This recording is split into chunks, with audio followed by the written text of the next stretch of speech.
সুপ্রিয় দর্শক, channel Z এর পক্ষ থেকে আপনাদের আন্তরিক শুভেচ্ছা।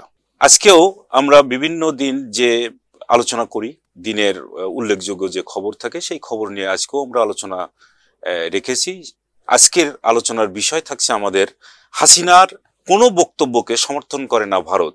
এটা বিক্রম মিশ্রি বাংলাদেশ সফর করে যে ভারতে তাদের 3টা মন্ত্রণালয়ের স্ট্যান্ডিং কমিটিতে এই রিপোর্টটা পেশ করেছেন। তো এইটার উপরেই আমরা আলোচনা করব। আর আজকেও আলোচনা করার জন্য আমাদের এখানে আজকে উপস্থিত হয়েছেন বাংলাদেশের মানব বিজ্ঞানের পুরোধা পুরুষ এবং ঢাকা বিশ্ববিদ্যালয়ের সাবেক ভিসি ডিপ্লোমেট জনাব professor doctor Anwarullah Chowdhury. Sir, আপনাকে আমাদের স্টুডিওতে আমন্ত্রণ জানিয়ে আমরা ধন্য, আপনাকে স্বাগত জানাচ্ছি আমাদের এই অনুষ্ঠানে। আপনাকে অনেক ধন্যবাদ এবং চ্যানেল জেড এর এই জন্মলগ্নে আমি এই চ্যানেলের সাথে সংশ্লিষ্ট সকলকে আন্তরিক অভিনন্দন এবং ধন্যবাদ জানাই। সুপ্রিয় দর্শক, আপনারা দেখলেন আমাদের এখানে আজকে উপস্থিত হয়েছেন ঢাকা বিশ্ববিদ্যালয়ের সাবেক ভাইস চ্যান্সেলর এবং ঢাকা বিশ্ববিদ্যালয়ের সমাজবিজ্ঞানের অধ্যাপক এবং বাংলাদেশের পাবলিক বিশ্ববিদ্যালয়ের যতগুলো এরকম সমাজবিজ্ঞান বিভাগ প্রতিষ্ঠিত হয়েছে এবং যে সমস্ত জায়গায় মানব বিজ্ঞান নতুন করে যে বিজ্ঞান যে মানব বিজ্ঞান যে খোলা হয়েছে, যে বিভাগ খোলা হয়েছে, সেই বিভাগগুলো খোলার ক্ষেত্রে সবচেয়ে গুরুত্বপূর্ণ ভূমিকা পালন করেছেন আমাদের স্যার অধ্যাপক আনোয়ারুল্লাহ চৌধুরী। এবং তিনি একাধারে অন্তত 10 জনকে এমফিল করার সুপারভাইজার হিসেবে কাজ করেছেন এবং 33 জন পিএইচডি সুপারভাইজ করেছেন। এমন একজন শিক্ষাবিদকে আজকে আমরা আমাদের স্টুডিওতে হাজির করেছি। তো স্যার, আপনাকে আমরা আজকে প্রথমেই যে বিষয়টি নিয়ে আপনার দৃষ্টি আকর্ষণ করব সেই বিষয়টির উপর একটু আলোচনা করার জন্য আপনার দৃষ্টি আকর্ষণ করছি। মূলত আপনি তো এই যে বিশ্বের বিভিন্ন দেশে দেশে ফ্যাসিবাদ নিয়ে যে ঘটনাগুলো ঘটেছে সেটার উপর আপনার প্রচুর লেখালেখি আছে, প্রচুর গবেষণা আছে। তো আপনি ফরাসি বিপ্লব দেখেছেন, সেখানে উৎখাত হয়েছে, তারপরে জার্মানিতে হয়েছে, ইটালির মুসোলিনি বিদায় হয়েছে। আমাদের এখানে 5ই আগস্ট ছাত্র জনতার সম্মিলিত বিপ্লবের মধ্য দিয়ে একটা অভ্যুত্থান হয়েছে যেখানে ফ্যাসিবাদের বিদায় হয়েছে। এই ব্যাপারে আপনার একটা মূল্যায়ন আমরা শুনতে চাই।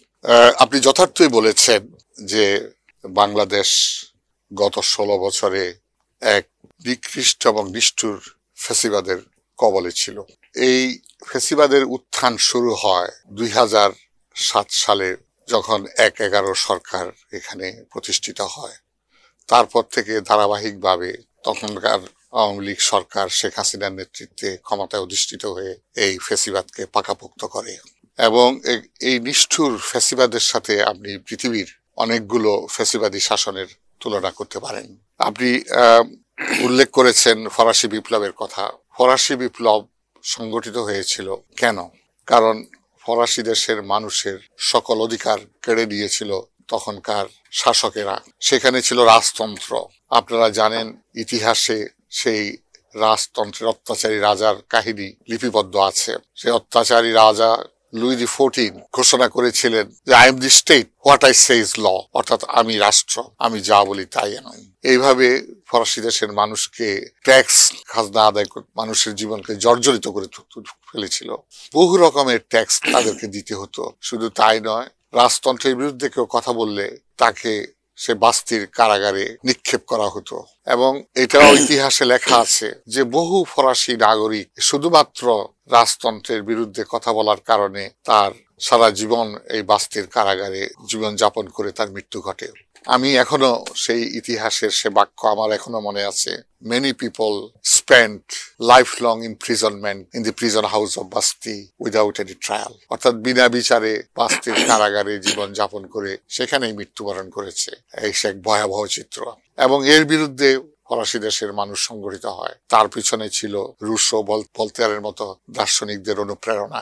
রুশো তার সোশ্যাল কন্ট্রাক্ট গ্রন্থের প্রথম লাইন ছিল যে man is born free but everywhere he is in chain. অর্থাৎ মানুষ স্বাধীনভাবে জন্মগ্রহণ করে কিন্তু তারপর সে শৃঙ্খলিত হয়ে যায়। ফরাসি দেশে তাই হয়েছিল এবং এদেরই অনুপ্রেরণায় অনুপ্রাণিত হয়ে এবং এই অত্যাচার অনাচারের বিরুদ্ধে ফরাসি রাজার সেই শোষণ এবং বঞ্চনার বিরুদ্ধে এই ফরাসি দেশের মানুষ সংগঠিত হয়ে 1789 সালে ফরাসি বিপ্লব সংগঠিত করে এবং সেই বাস্তি দুর্গ ভেঙে ফেলে এবং সমস্ত যারা যে কারাবরণ করেছিল, যারা কারাগারে ছিল, তারা বেরিয়ে আসে। ঠিক একইভাবে আপনি বলেছেন জার্মানির শাসক ছিলেন সেই হিটলার, এবং হিটলারও ঠিক একইভাবে জার্মানিতে এই ফ্যাসিবাদের উত্থান ঘটে এবং এই 1942 সালে সম্ভবত হিটলার ঘোষণা করেন, দম্ভভরে ঘোষণা করেন, the third Reich will rule the world 1000 years, অর্থাৎ হিটলারের জার্মানি 1000 বছর পৃথিবী শাসন করবে। এই দাম্ভিক উক্তির 3 বছরের মাথায় তার শোচনীয় পরাজয় ঘটে, তিনি আত্মহত্যা করেন। তেমনি আপনি ইটালির কথা বলেছেন, ইটালিতে সে ফ্যাসিবাদের উত্থান হয়েছিল মুসোলিনির সময় এবং মুসোলিনির সমর্থক দার্শনিক ভিলফ্রেডো প্যারেটো তিনি মুসোলিনির শাসনকে জাস্টিফাই করার জন্য বলেছিলেন যে history is the graveyard of aristocracy, অর্থাৎ ইতিহাস অভিজাততন্ত্রের সমাধিক্ষেত্র, অর্থাৎ অভিজাততন্ত্রই পৃথিবীতে থাকবে আর পৃথিবীতে ফ্যাসিবাদই থাকবে, অন্য কোনো শাসন থাকবে না। কিন্তু তাই প্যারেটোকে বলা হয় ফ্যাসিবাদের প্রবক্তা।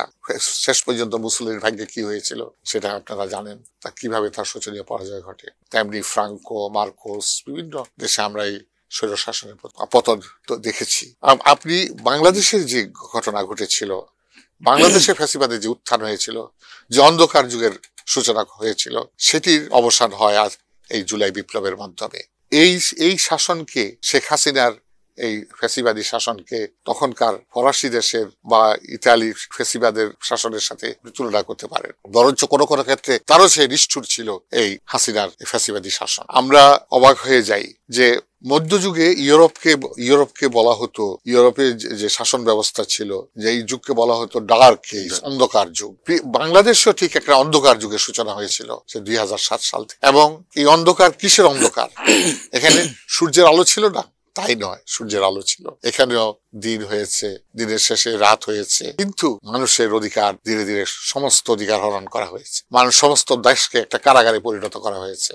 হত্যা, গুম, খুন এগুলা দৈনন্দিন দিনে দিনে এগুলো বেড়েই চলেছিল এবং এর বিরুদ্ধে কোনো প্রতিবাদ করা সম্ভব ছিল না। প্রতিবাদ করতে গেলেই তার বিরুদ্ধে মামলা দেওয়া হতো, তাকে কারাগারে নিয়ে যাওয়া হতো, তাকে জেল জরিমানা করতে হতো, বিনা বিচারে রাখা হতো। আপনারা আয়নাঘরের কথা শুনেছেন, আমার শরীর শিহরে উঠে যখন আয়নাঘরের নির্যাতনের কথা একবার শুনি বা চিন্তা করি। তো এই যে নিষ্ঠুর নির্মম শাসনের বিরুদ্ধে জনগণ বারবার চেষ্টা করেছে আন্দোলন করতে, কিন্তু ব্যর্থ হয়েছে এবং ভোটের অধিকার পর্যন্ত ভোটের অধিকার হরণ করেছে।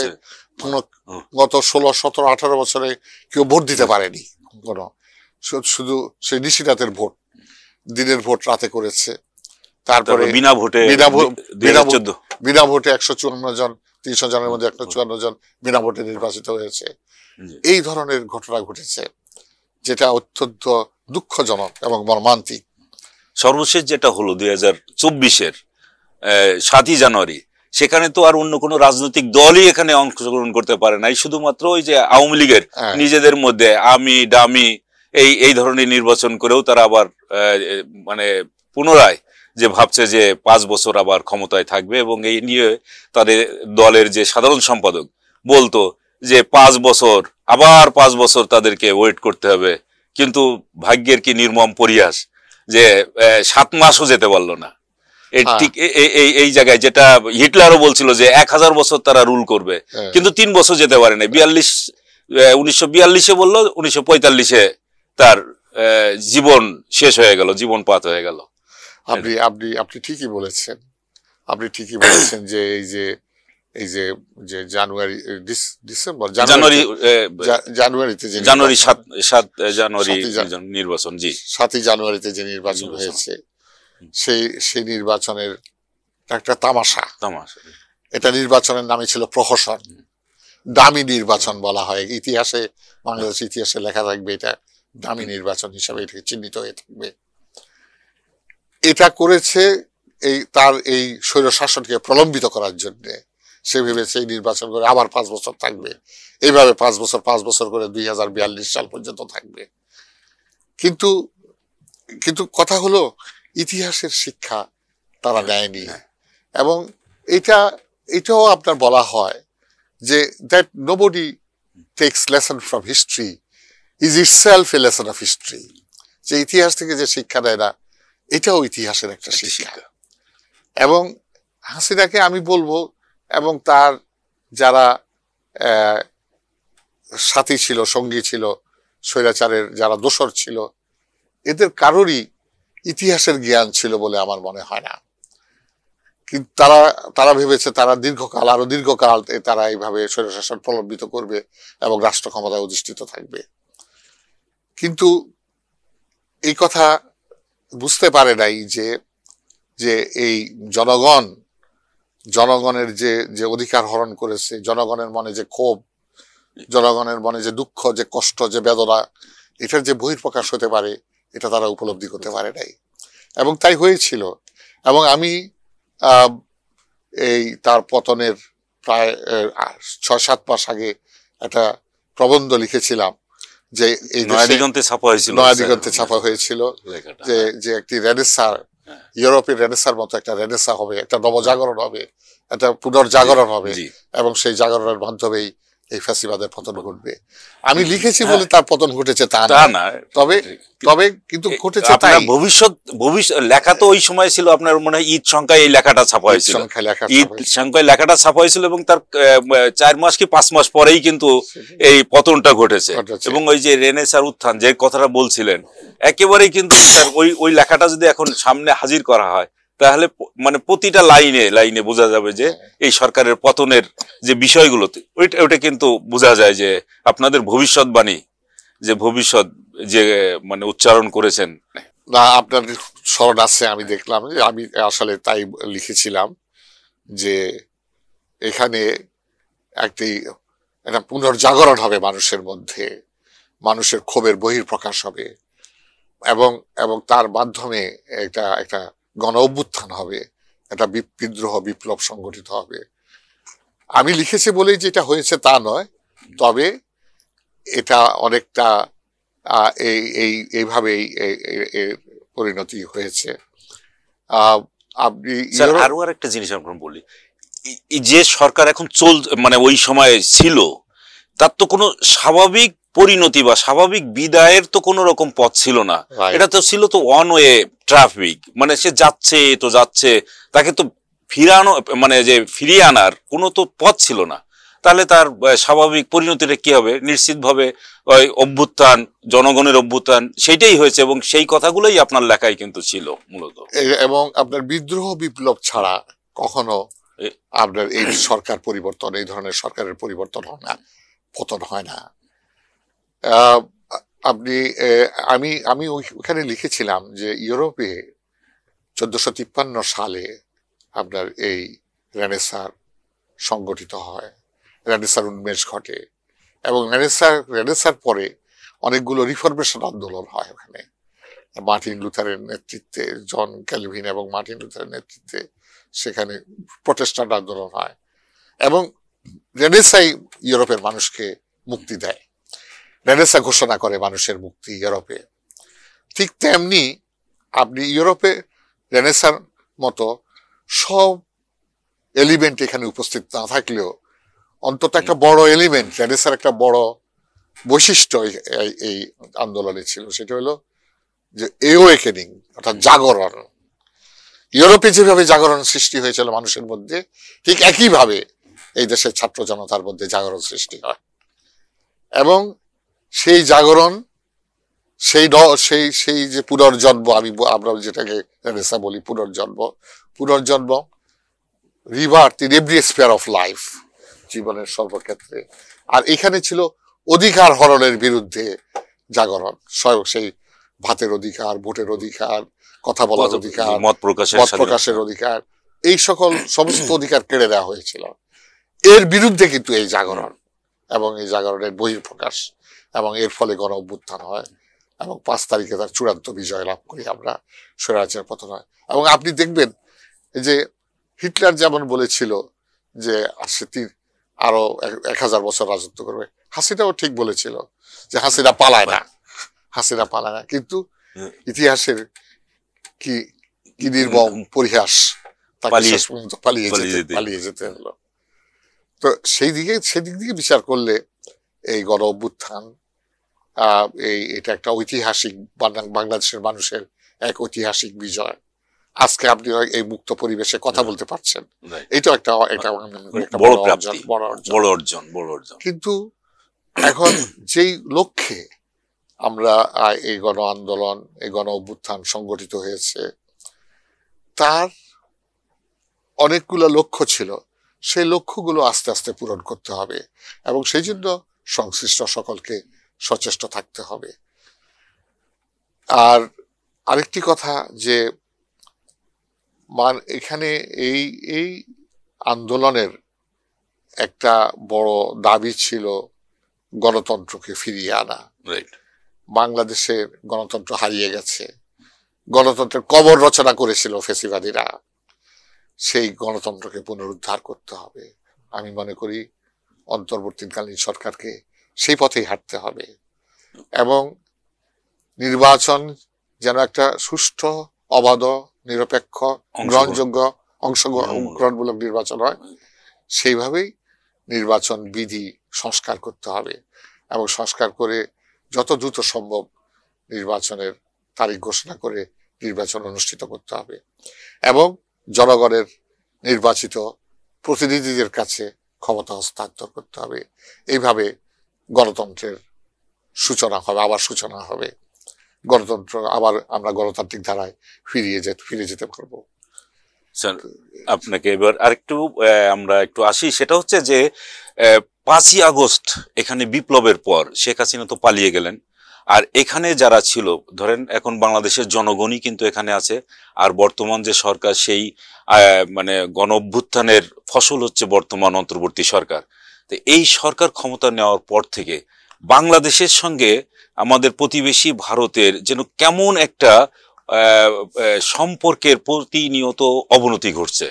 মানে তারা বিগত সরকারের সাথে যেভাবে তারা আচরণ করেছে, এখন তারা এই সরকারকে আর কোনো অবস্থাতেই যেন সহ্য করতে পারছে না, এইরকম একটা পর্যায়ে চলে গেছে। আর বিগত সরকার যে আওয়ামী লীগ সরকার ছিল বা শেখ হাসিনার সরকার, তাদের সাথে মনে হয়েছে যে সবচেয়ে তারা মানে ওই সরকার বা ওই দলটির সঙ্গে তারা সম্পর্ক রাখার জন্য বেশি উদ্গ্রীব ছিল এবং স্বাচ্ছন্দ্য বোধ করত। তো এখন এইখানে কি হচ্ছে না হচ্ছে, প্রতিনিয়ত বিভিন্ন রকম কার্ড খেলা হচ্ছে, কখনো হিন্দু সংখ্যালঘু কার্ড, কখনো এই যে আনসার বিদ্রোহ, কখনো পুলিশ বিদ্রোহ, বিভিন্ন রকম ভাবে তা এই সরকারকে বিব্রতকর অবস্থায় নিয়ে যাওয়ার জন্য একটা চেষ্টা চলছে। আর এখানে যা ঘটছে না, এইরকম ঘটনা মানে ফলাও করে তারা মিথ্যা তথ্য, অপতথ্য ছড়িয়ে ভারতের মেইন স্ট্রিম নিউজ পেপারগুলো এই কাজ করে যাচ্ছে, বাংলাদেশের বিরুদ্ধে এক ধরনের মানে যুদ্ধ ঘোষণা করার মতোই, যে সেখানে পত্র পত্রিকাগুলো এখানকার মানে পুরাতন নিউজ এখনকার দিনের মতো করে তারা প্রকাশ করে যাচ্ছে। তো এইটা যে তারা সরকার শুধু না, সেখানকার পত্র পত্রিকা তারাও বাংলাদেশের এই সরকারের বিরুদ্ধে এক ধরনের মানে বৈরী আচরণ করা শুরু করে দিয়েছে। এই ব্যাপারে আপনার একটু আমরা কথা শুনতে চাই। জি, এটা অত্যন্ত দুর্ভাগ্যজনক যে ভারত 5ই আগস্টের পর থেকে এই ধরনের বৈরী আচরণ করছে বাংলাদেশের সাথে। আসলে শেখ হাসিনার সরকার ছিল একটা পুতুল সরকার এবং ভারত তার স্বার্থ হাসিলের জন্য হাসিনাকে ব্যবহার করেছে, হাসিনা সরকারকে ব্যবহার করেছে এবং তাদের সম্পর্ক ছিল ভারতের সাথে আওয়ামী লীগের সম্পর্ক। ভারতের সাথে এই দেশের জনগণের কোনো সম্পর্ক ছিল না এবং এটা ছিল এক পেশে এবং সেই জন্যে বাংলাদেশের স্বার্থের অনুকূলে নয় এমন সব চুক্তিও ভারতের সাথে করা হয়েছে এবং ভারতকে বস্তুতপক্ষে সব রকমের সুবিধা দিয়েছে এই বাংলাদেশ সরকার, হাসিনা সরকার। যেই এই সরকারের পতন হলো, তারা ভাবলো এই সকল সুযোগ সুবিধা আর তারা ভোগ করতে পারবে না, তখন থেকে এই বৈরী আচরণের সূত্রপাত। এটা দুর্ভাগ্যজনক, অত্যন্ত দুঃখজনক যে ভারতীয় পত্রপত্রিকা, ভারতীয় মিডিয়া এই মিথ্যা অপপ্রচার করছে এই অন্তর্বর্তীকালীন সরকার বিরুদ্ধে। সাম্প্রদায়িক সম্প্রীতির বাংলাদেশ সাম্প্রতিক সম্প্রীতির একটা উদাহরণ বিশ্বে। এই ধরনের আপনার কোন রকম এই যে এখানে হাজার বছর ধরে হিন্দু মুসলমান বৌদ্ধ খ্রিস্টান একসাথে বসবাস করছে, এই সম্প্রীতি কখনো কখনো নষ্ট করার চেষ্টা করা হয়েছে, কিন্তু আমাদের ইতিহাস বলে যে এই সম্প্রীতি কখনো আপনার দীর্ঘকালের জন্য নষ্ট হয়নি। কিন্তু এরা এই ভারতীয় সংবাদপত্র, ভারতীয় মিডিয়া বা ভারতীয় শাসক গোষ্ঠী এই বাংলাদেশের প্রতি এই ধরনের বৈরী আচরণ করেছে শুধুমাত্র তাদের এই হীনস্বার্থ চরিতার্থের জন্য।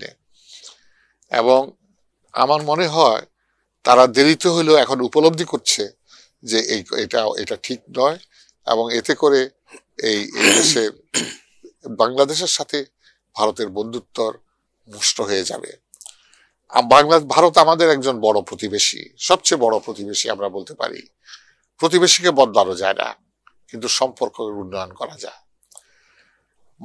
ভারতের সাথে আমাদের বাণিজ্য সম্পর্ক রয়েছে, আরো নানা ধরনের কূটনৈতিক সম্পর্ক রয়েছে, ইত্যাদি ইত্যাদি।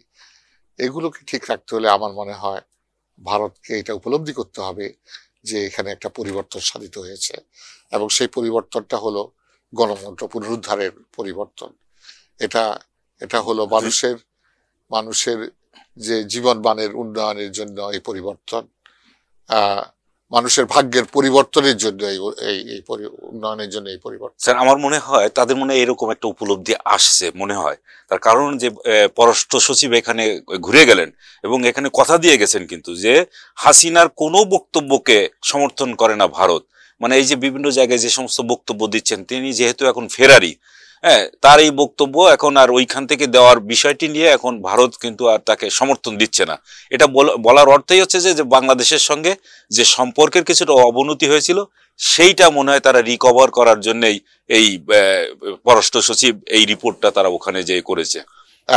বিক্রম মিশ্রির এই সফর আপনার একটা ইতিবাচক সফর বলে আমি মনে করি, কারণ এই সফরে তারা উপলব্ধি করতে পেরেছেন যে ভারতীয় প্রতিনিধি দল যে আসলে এখানে কোনো সাম্প্রদায়িক সম্প্রীতি তেমন ভাবে নষ্ট হয় নাই, কোনো দাঙ্গা হয় নাই, কোনো মন্দির পোড়ানো হয় নাই, এগুলা মিথ্যা গুজব, এটা তারা উপলব্ধি করতে পেরেছেন। এবং আপনি যথার্থই বলেছেন যে আমার মনে হয় বাংলাদেশের সাথে ভারতের সম্পর্ক কিছুটা উন্নতির দিকে যাচ্ছে, এবং তার এই যে বক্তব্য যে হাসিনার কোনো বক্তব্যকে ভারত সমর্থন করে না, এটা মনে হয় অত্যন্ত একটা পজিটিভ একটা মুভ, এবং এটা করা ঠিকও হবে না।